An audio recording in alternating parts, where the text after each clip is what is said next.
Assalamualaikum warahmatullahi wabarakatuh. Nama saya Azharuddin Yahya Said Alhamdan dari Prodi Manajemen dengan NIM 28922501112. Di sini saya akan menjelaskan materi akuntansi manajemen yang berjudul Peran Akuntansi dalam Manajemen Strategis dengan dosen pengampu Desi Arigawati SEAK MSI. Pertama, akuntansi manajemen strategis.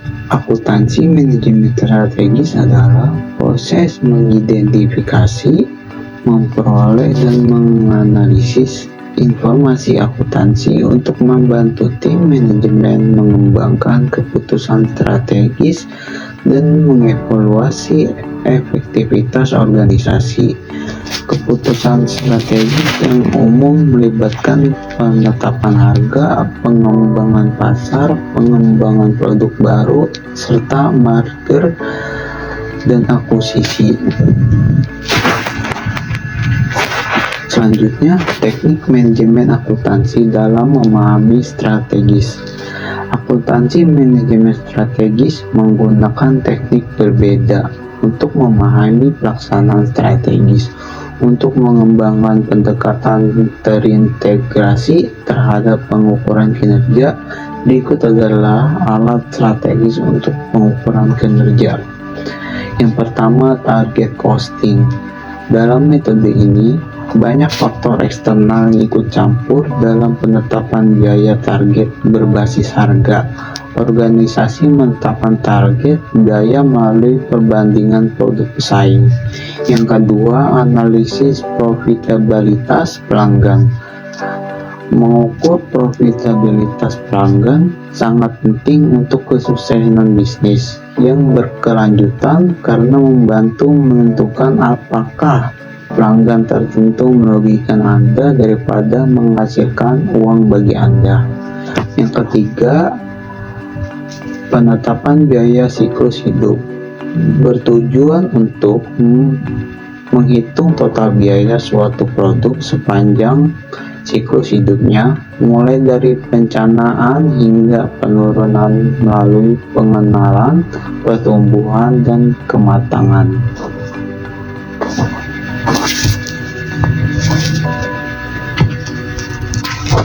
Yang keempat, benchmarking. Benchmarking memberikan kesadaran yang diperlukan untuk membantu Anda memahami bagaimana organisasi Anda dibandingkan dengan organisasi serupa. Yang kelima, manajemen berbasis aktivitas. Manajemen berbasis aktivitas atau ABM adalah suatu cara menganalisis kegiatan bisnis perusahaan melalui analisis rantai nilai. Metode ABM juga digunakan untuk menganalisis biaya suatu aktivitas sehubungan dengan nilai tambahan aktivitas tersebut. Yang keenam, metode just in time. Just in time adalah metode alur kerja yang bertujuan untuk menurunkan waktu aliran dalam sistem produksi serta waktu respon dari pemasok dan pelanggan. Yang ketujuh, analisis SWOT. Perpaduan matrik evaluasi ini berarti analisis SWOT sangat berguna untuk mendapatkan gambaran menyeluruh tentang bisnis, produk, merek, atau proyek baru dalam waktu yang terlalu cepat dalam siklus hidup proyek. Yang ke-8, penetapan harga strategis. Fokusnya adalah pada penggunaan informasi pesaing seperti reaksi pesaing terhadap perubahan harga, elastisitas harga, skala ekonomi, dan pengalaman dalam proses penetapan harga. Selanjutnya, tujuan manajemen keuangan strategis. Manajemen keuangan strategis berarti tidak hanya mengelola keuangan perusahaan, namun mengelola dengan tujuan untuk berhasil, yaitu sebagai berikut. Yang pertama, indikator kinerja utama. Identifikasi mana yang dapat Anda gunakan untuk melacak kemajuan menuju tujuan Anda. Ini lebih mudah dibandingkan jenis pengambilan keputusan strategis lainnya, karena Anda selalu berupaya mencapai angka yang konkret. Yang kedua, tim. Di tingkat perusahaan, manajemen keuangan strategis seringkali melibatkan departemen lain seperti pemasaran, penjualan, dan TI.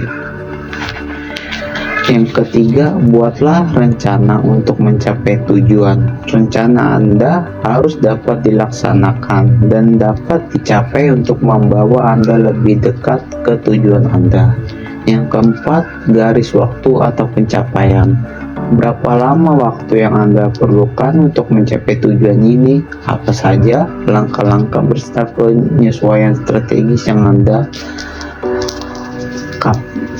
dan kapan diperlukan.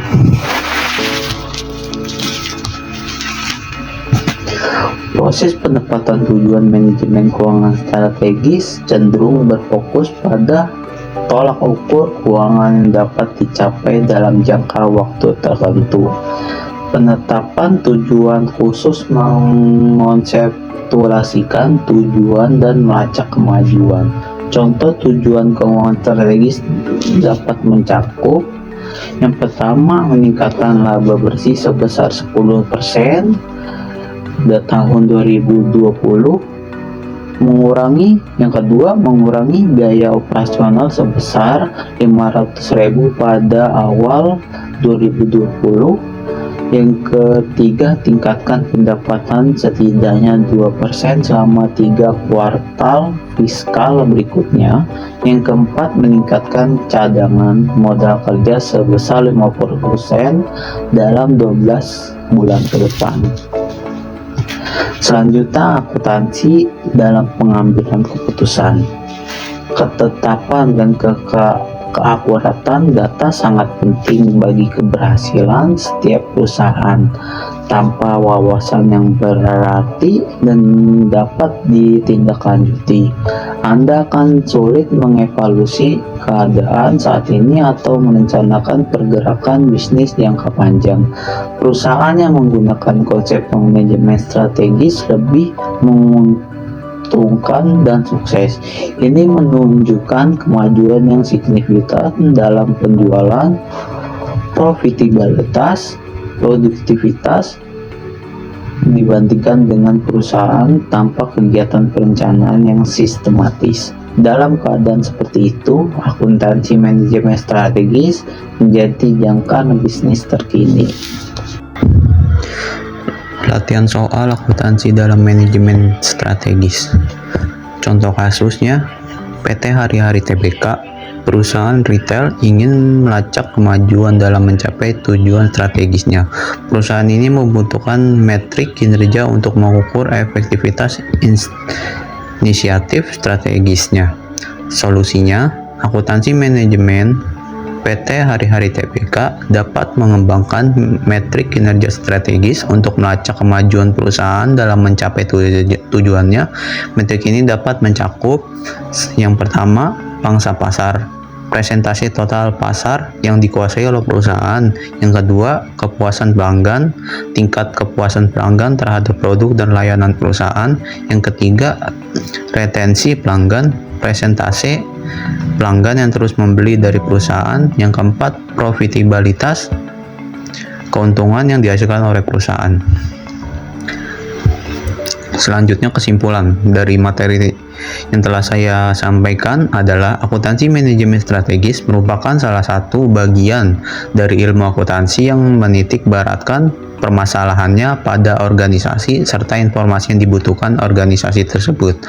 Laporan dari bagian akuntansi dalam perusahaan dapat membantu manajer mengambil keputusan dengan lebih bijak dan terarah. Setelah keputusan diambil, biasanya bagian akuntansi akan menilai apakah keputusan itu efektif dan efisien. Sekian presentasi dari saya, kurang lebihnya mohon maaf. Billahi taufik wal hidayah. Wassalamualaikum warahmatullahi wabarakatuh.